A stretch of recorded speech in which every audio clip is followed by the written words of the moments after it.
علامہ اقبال کی ساری زندگی کی تگ و تاز شرق و غرب کے فلسفے اقبال نے پڑھے اور اس وقت کے بڑے بڑے لوگوں سے ملا، گوئٹے جیسے لوگوں کو اور نیٹشے جیسے لوگوں کو اقبال نے پیغام بھیجے۔ اس دور کے مانے ہوئے شخص تھے، یہ خدائی تصور تک پہنچ گئے تھے۔ انہوں نے ایسے ماحول میں آنکھ کھولی تھی جس ماحول میں وجود باری کا انکار کیا جاتا تھا، تو اس نے سوچنا شروع کر دیا کہ سارے لوگ ایک وجود کا انکار کرتے ہیں، وہ کہیں موجود ہی نہ ہو۔ سوچ سوچ کے اس نے اپنی قوم میں کھڑے ہو کے علم بغاوت بلند کیا، کہا تم سارے جس کا انکار کرتے ہو میں اکیلا اس کا اقرار کرتا ہوں۔ پھر وہ توحید کے تصور پہ آ گیا اور ساری زندگی اللہ کو پانے کی تلاش میں رہا، لیکن اس نے حضور کا وسیلہ نہ لیا اور ساری زندگی جو ہے وہ توحید کے آس پاس رہے، لیکن اس دائرے میں داخل نہ ہو سکا، اس لیے کہ اس نے حضور کے بغیر خدا تک پہنچنا۔ اقبال نے کہا ایک مقام پہ، کاش بودے در زمانے احمدے تا رسیدے بر سرودے سرمدے، کاش کہ وہ شیخ احمد مجدد الف ثانی کو مل لیتا اور وہ اس کو بازو سے پکڑ کے خدا کی دہلیز تک، مصطفیٰ کی دہلیز تک پہنچا دیتے اور مصطفیٰ جان رحمت خدا کی چوکھٹ تک پہنچا دیتے۔ تو بغیر مصطفیٰ کے خدا تک پہنچنے کا تصور ہی نہیں ہے، بلکہ اقبال کہتا ہے کائنات کے وجود کا جواز ہی نہیں اگر حضور نہ ہو نہ یہ پھول تو بلبل کا ترنم بھی نہ ہو، چمنے دہر میں کلیوں کا تبسم بھی نہ ہو نہ یہ ساقی تو پھر میں بھی نہ ہو خم بھی نہ ہو، بزم توحید بھی دنیا میں نہ ہو تم بھی نہ ہو، خیمہ افلاک کا استادہ اسی نام سے ہے، نبض ہستی تب شامادہ اسی نام سے۔ کائنات کی نبض جو دھڑک رہی ہے وہ اس لیے کہ حضور کا نام موجود ہے، اور اگر حضور نہ ہو تو کائنات اندھیرا ہو جائے، اگر ان کی رحمت نہ ہو درمیاں میں ابھی آگ لگ جائے دونوں جہاں میں۔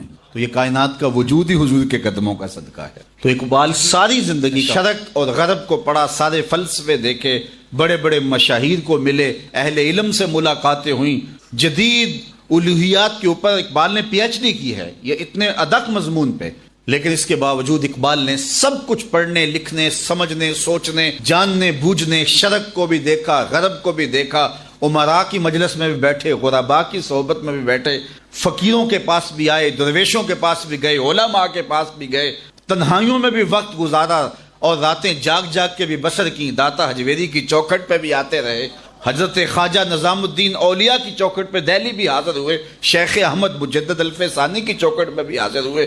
بہت کچھ خلاصہ کیا ہے، ایک کتاب اللہ سے ربط قائم کرو، ایک رسول کریم سے وفا کے رشتے کو مستحکم کر لو۔ جب حضور سے وفا ہوگی تو پھر پوری کائنات تم مسخر کر لو گے۔ ہر کے عشق مصطفیٰ سامان اوست، بحر و بر در گوشائے دامان اوست۔ اقبال کہتے ہیں کہ عشق مصطفیٰ جس کا سامان زندگی ہے، بحر و بر اس کے دامن کے ایک گوشے کے اندر سمٹ کے آ جاتے ہیں۔ اور پھر جہاں اقبال بات ختم کرتے ہیں، کی محمد سے وفا تو نے تو ہم تیرے ہیں۔ اقبال کی زبان ہل رہی ہے، لہجہ اقبال کا ہے، مفہوم ادھر سے اتر رہا ہے، کی محمد سے وفا تو ہم تیرے ہیں، یہ جہاں چیز ہے کیا لوح و قلم تیرے ہیں۔ کہا میرے محمد عربی کے بن جاؤ پھر ہم تمہارے ہوں گے، یہ کافر ہمارے لگتے کیا ہیں، ان کو ہم کیوں نوازیں گے، تمہیں نوازیں گے، لیکن شرط یہ ہے میرے محمد کے نوکر تو بن کے دکھاؤ۔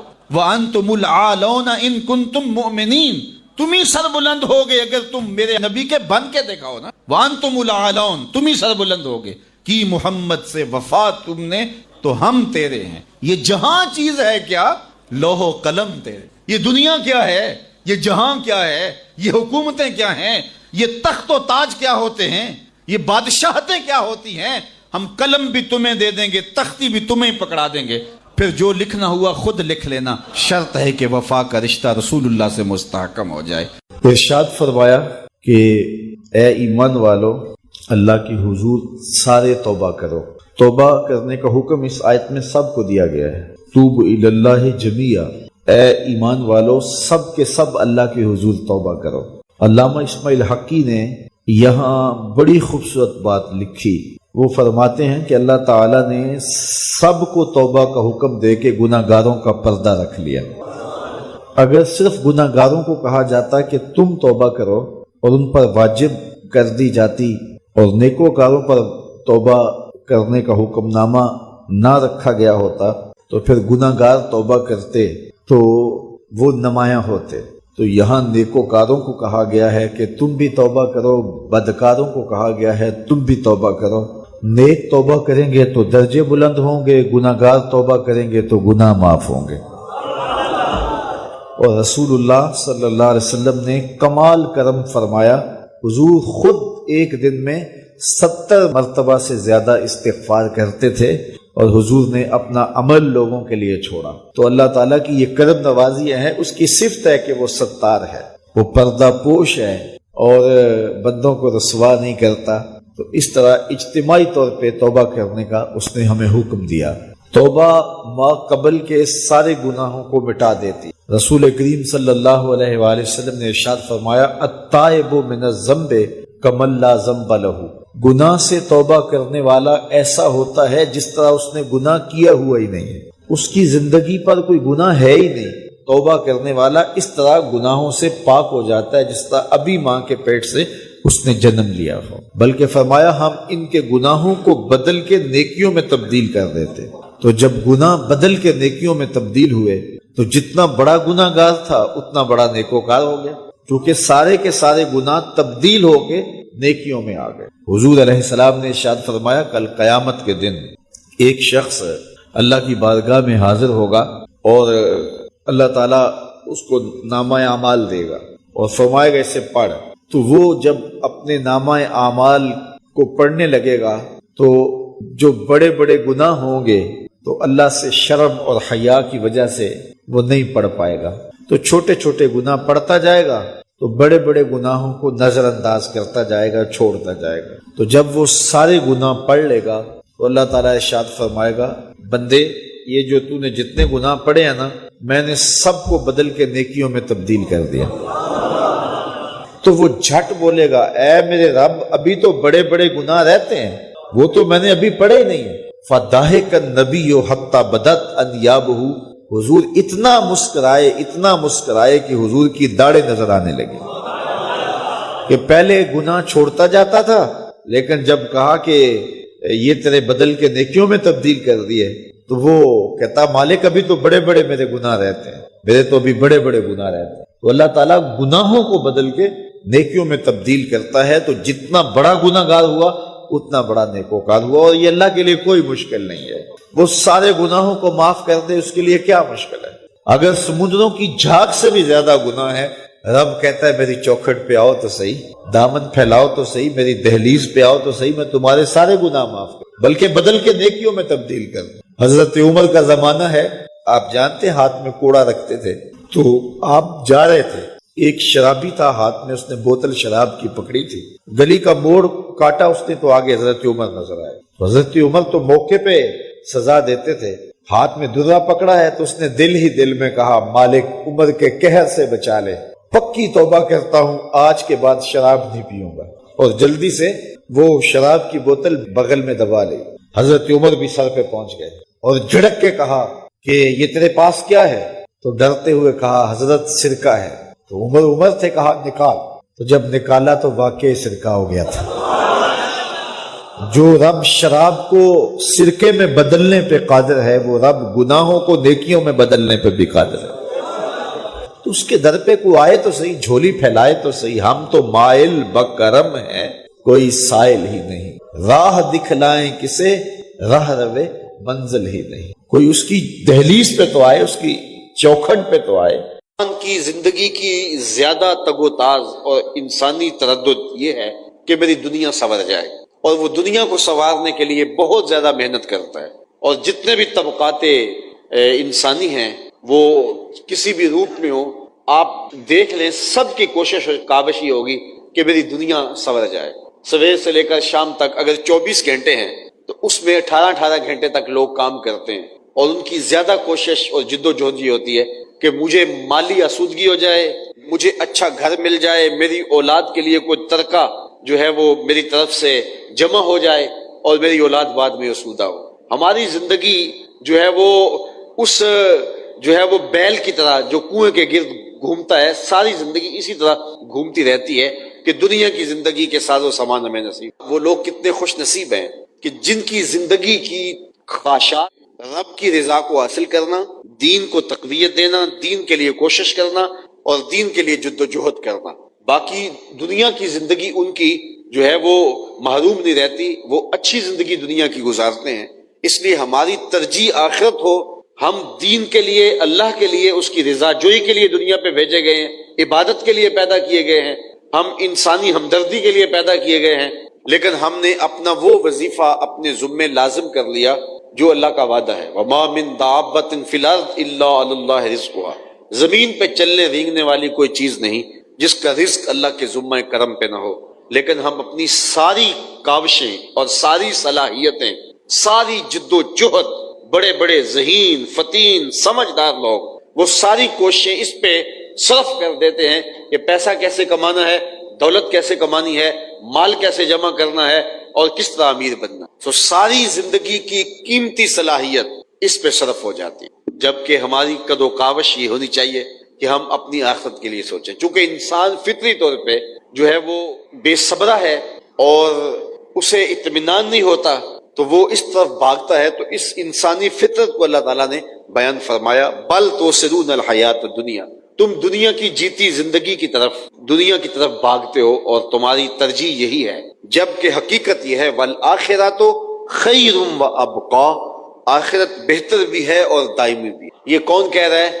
جو آخرت اور دنیا کو پیدا کرنے والا ہے۔ ہمارا جب پختہ اور واثق یقین ہے کہ ہم یہ کتاب اللہ ہے، اللہ کی پاکیزہ کتاب ہے اور جو کہتی ہے سچ کہتی ہے، تو ہمیں پھر ان آیات پہ زیادہ غور کرنا چاہیے اور اپنی ترجیحات آخرت کے لیے جو ہے وہ متعین کرنی چاہیے۔ دنیا کی زندگی کے لیے ہم کوشش ضرور کریں، ہمیں منع نہیں کیا گیا، ہمیں رزق کمانے کی تلقین کی گئی ہے، لیکن ہماری زندگی آخرت کے لیے گزرے۔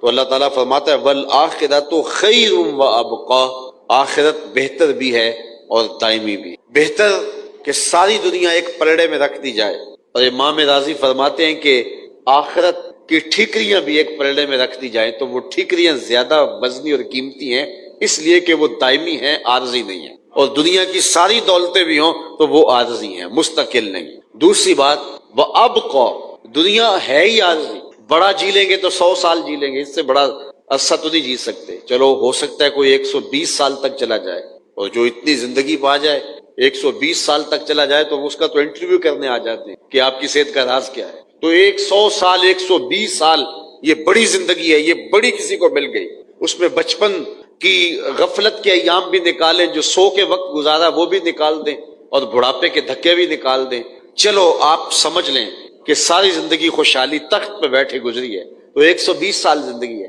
اور حشر کا صرف ایک دن، 5000 سال کا نہیں، 500 سال کا نہیں، 50,000 سال کا، 50,000 سال کا ایک دن ہے، اور یہ ساری زندگی 100 سال کی، 70 سال کی، 80 سال کی، 120 سال کی لگا لیں، اور وہ صرف ایک دن، 50,000 سال کا صرف ایک دن، اور اس کے بعد موت کو موت آ گئی اور پھر نہ ختم ہونے والی زندگی۔ تو ذرا آخرت کو ایک پلڑے میں رکھا جائے اور ایک پلڑے میں دنیا کی زندگی کو رکھا جائے تو کوئی اس کی حیثیت نہیں بنتی۔ کوئی صحرا کے اندر تنکا پڑا ہو تو اس تنکے جتنی بھی حیثیت نہیں رکھتی، چونکہ اس کا مقابلہ اس سے ہے جو نہ ختم ہونے والی زندگی ہے، جس کا ایک دن 50,000 سال پر مشتمل ہے۔ صرف اس ایک دن کے مقابلے میں ساری زندگی کو رکھا جائے تو اس کی حیثیت کوئی نہیں بنتی۔ تو پھر اصل زندگی تو وہ آخرت کی زندگی ہے جو نہ ختم ہونے والی ہے۔ تو چند لمحوں کی جو زندگی ہے، چند ساعتوں کی جو زندگی ہے، اس کے لیے ہم 24 گھنٹوں میں 18 گھنٹے محنت کرتے ہیں، اور وہ جو زندگی ختم ہی نہیں ہونے والی، جو ابدی ہے، سرمدی ہے، جس کا نقطۂ انجام کوئی نہیں، اس کے لیے ہماری کوشش، ہماری جد و جہد، ہماری تگ و تاز، اور اس کے لیے ہماری کمائی کیا ہے، تو ہم نے خود سوچنا ہے۔ سیدنا عمر بن خطاب رضی اللہ تعالیٰ عنہ روایت فرماتے ہیں کہ حضور نے ارشاد فرمایا انما الاعمال بالنیات، اعمال کا دار و مدار نیتوں پہ ہے۔ اچھی نیت ہوگی تو عمل بھی خوبصورت ہوگا اور اس کا ثواب ہوگا، نیت اچھی نہیں ہے تو وہی عمل بیکار ہو، تو نیت پر عمل مرتب ہوتا۔ چور بھی ساری رات جاگتا ہے، چوکیدار بھی ساری رات جاگتا، لیکن چور کا جاگنا کسی اور نیت سے ہے، اس جاگنے سے اسے ثواب نہیں ملتا، اور چوکیدار ساری رات جاگتا ہے، ایک ایک لمحے کا ثواب اس کے نام اعمال میں درج ہو۔ اب دونوں نے بیداری میں رات کاٹی، لیکن نیت کے فرق سے سزا اور جزا مرتب ہوئی۔ تو جو ہم عمل کرتے ہیں اس کی نیت سے اس کا ثواب ہمیں ملتا ہے۔ آپ میرے لیے کوئی کام کریں اور آپ کی نیت کچھ بھی ہو، میں تو آپ کے عمل کو دیکھوں گا، تو اس کا جو بھی صلہ یا حق بنتا ہے آپ کو دوں گا۔ لیکن جو اللہ کے لیے کام کیے جاتے ہیں اللہ تو نیتوں کو دیکھتا ہے۔ تو اگر نیت اچھی نہیں ہے، لوگوں کی نظر میں ہم اچھے بھی ہوں، لیکن اللہ تو خوب جانتا ہے کہ یہ عمل کس لیے کیا گیا ہے۔ کل قیامت کے دن ایک قاری کو، ایک سخی کو اور ایک شہید کو بارگاہ عزدی میں پیش کیا جائے گا، اور پھر انہیں کہا جائے گا کہ انہیں جہنم میں لے جاؤ۔ تو وہ قاری قرآن کہے گا مالک ساری زندگی میں نے قرآن کی نوکری کی، تو کیا مجھے جہنم کا حکم دیا گیا ہے؟ تو فرمایا جائے گا کہ تو نے اس لیے خدمت کی کہ لوگ تجھے تحسین کریں، واہ واہ کریں، اور اس سے تو نذرانے بٹورے، سو وہ تو نے جو چاہا وہ تجھے مل گیا، اب آخرت میں تیرا کوئی صلہ نہیں۔ پھر شہید کو کہا جائے گا، بلایا جائے گا اور کہا جائے گا اس کو جہنم میں ڈال۔ تو وہ عرض کرے گا مالک میں نے جان جیسی متاع عزیز تیری راہ میں لٹا دی۔ تو اللہ تعالیٰ جل شانہ ارشاد فرمائے گا کہ اس لیے کہ لوگ تجھے شہید کہیں، تیرے نام کے ڈنکے بجیں، تیری بہادری اور جرت کے پھریرے لہرائیں، تو جاتے ہوئے اس نیت سے میدان عمل میں جوش و جذبے کے ساتھ گیا تھا تو وہ ہو گیا، لوگوں نے تیرے نام کے نعرے بھی لگائے، داد و تحسین بھی دی، تو اب تیرا کوئی حصہ نہیں ہے۔ اللہ اکبر۔ پھر بلایا جائے گا سخی کو، وہ کہے گا مالک میں نے خون پسینے کی کمائی تیرے راستے میں لٹا دی۔ تو ارشاد فرمایا جائے گا کہ داد و تحسین سمیٹنے کے لیے، سخی کہلانے کے لیے، اور وہ تجھے کہہ دیا گیا اور تیری وہ شہرت دنیا پہ تجھے حاصل ہو گئی، اب آخرت میں تیرا کوئی حصہ نہیں۔ تو نیت پر اجر مرتب ہوتا ہے۔ تو یہ تینوں کام کتنے مقدس کام تھے، لیکن نیت کے فرق سے اس کی جزا مرتب ہوئی۔ اور پھر حضور نے مزید ارشاد فرمایا اللہ طیب ہے اور طیب کو ہی پسند کرتا ہے، اور وہی عمل قبول کرتا ہے جو محض اس کی رضا کے لیے کیے جاتے ہیں۔ تو وہ عمل جو محض اللہ کی رضا کے لیے کیا جائے وہی عمل کو۔ تو میں اور آپ اپنے اعمال کا جائزہ لیں۔ بعض کا بڑی لمبی مشق کرتے ہیں، ہم بڑی لمبی مشقت اٹھاتے ہیں، لیکن نیت کا فرق اس مشقت کو کسی کھاتے میں پڑنے نہیں دیتا۔ تو میں اور آپ سب سے پہلے اپنی نیتوں کا استحضار کریں۔ تو اللہ تعالیٰ جل شانہ ہمیں اس کی توفیق دے، یہ بھی اس سے مانگنا چاہیے۔ تو جب خلوص اور للہیت عمل میں داخل ہوگی تو پھر وہ عمل ہوگا، وہ تھوڑا بھی ہوگا تو کافی ہوگا، لیکن جب نیتوں کا حسن نہیں ہے تو پھر بہت سارا عمل بھی ناکافی ہے۔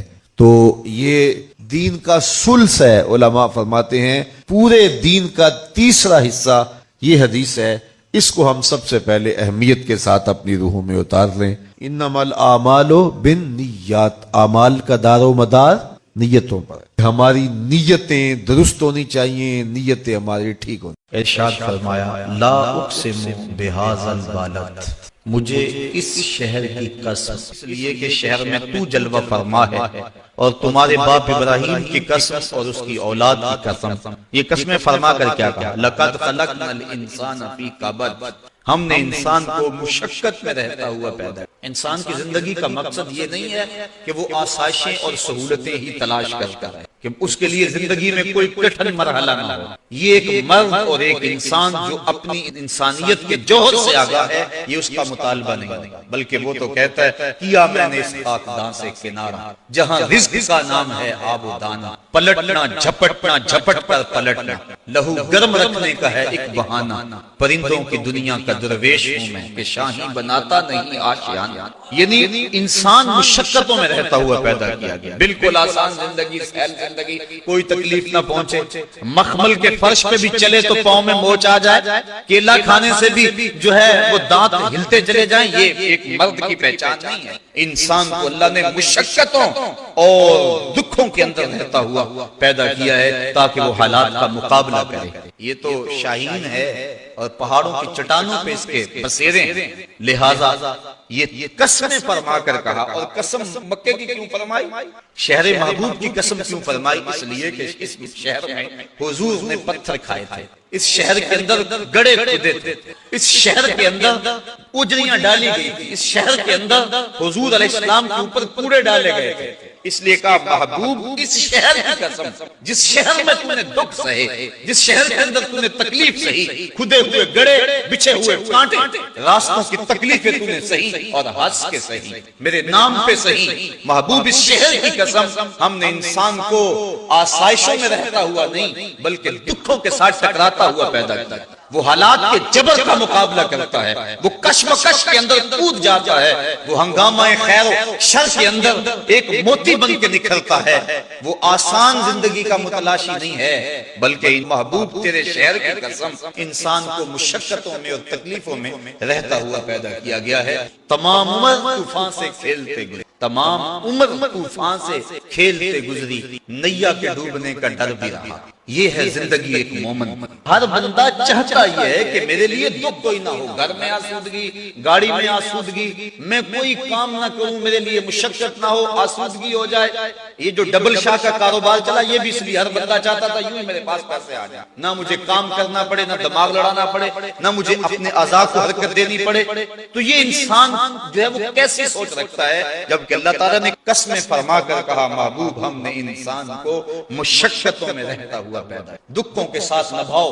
اگر انسان قرآن کی اس فکر کو سمجھ لے کہ یہ تو مرد کے ساتھ ہوتا ہے، یہ کشمکش تو اس کے ساتھ جاری رہے گی، حالات کا ٹکراؤ تو اس کے ساتھ رہے گا، اس کو تو ان دکھوں سے گزرنا ہوگا، اس بھٹی کے اندر اپنے آپ کو ڈالنا ہوگا، تو اس کو تکلیف آئے گی لیکن پریشانی اس کی وہ نہیں ہوگی۔